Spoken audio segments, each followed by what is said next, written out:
Hello, this is Mark Wildman of Wildman Athletica, and today we are going to be working on our inside and outside sword flare connected through our 180-degree rotating pullover. The 180-degree rotating pullover is a very, very important movement. It is involved in most throwing sports, football and baseball, very specifically, very highly. It is very much used in martial arts. The act of turning around and swinging something, a staff, a sword, an axe, throwing an axe, throwing a plumbata. All of them might have this movement in it. You can argue about the plumbata because it might have been underhand. Our 180-degree rotating pullover starts from that 90-degree angle, elbow on our hip bone. If our elbow is touching our hip bone, we're in the right spot to start. We rotate to the other side. We are looking 90 degrees off center, rotating back. We are 90 degrees off center. When we transition from one side to the other, we are rotating 180 degrees with our vision, with our head, and with our spine. We're keeping our feet flat on the ground for now and learning to rotate everything else.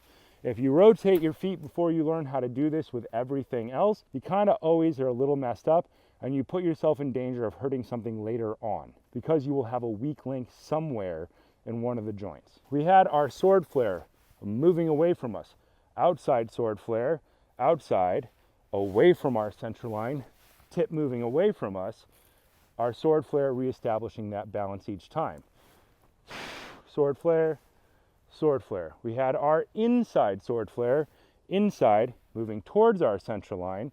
This is the harder one. We might steal movement from our legs, but over time, we will straighten out those legs in order to get stronger and get more movement from our elbow and our shoulder. We have done an outside 180 with a flare, and we separated that out from our inside 180 with a flare. That is so that we can develop each piece individually, because each one of these is a different skill in the brain. If we change too many things at once, people get very confused and they get lost. If they get lost, they are unlikely to benefit from the training. We're changing one thing at a time and evolving it through as many steps as we can in order to get the best overall athletic outcome over time. We have our inside 180 with sword flare. Now we are just going to combine it with our outside 180 with sword flare. Think of it now as doing our 180 and having a sword flare on each side instead of having it on only one side at a time.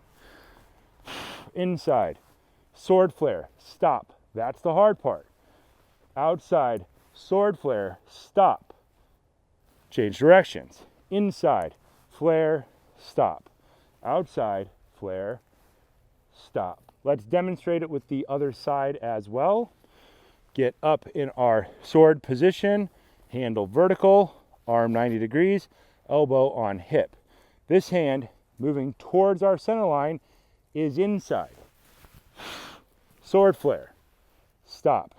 Hand moving outside, away from our center line, sword flare, stop. Inside, flare, stop. Outside, flare, stop. Inside, flare, stop.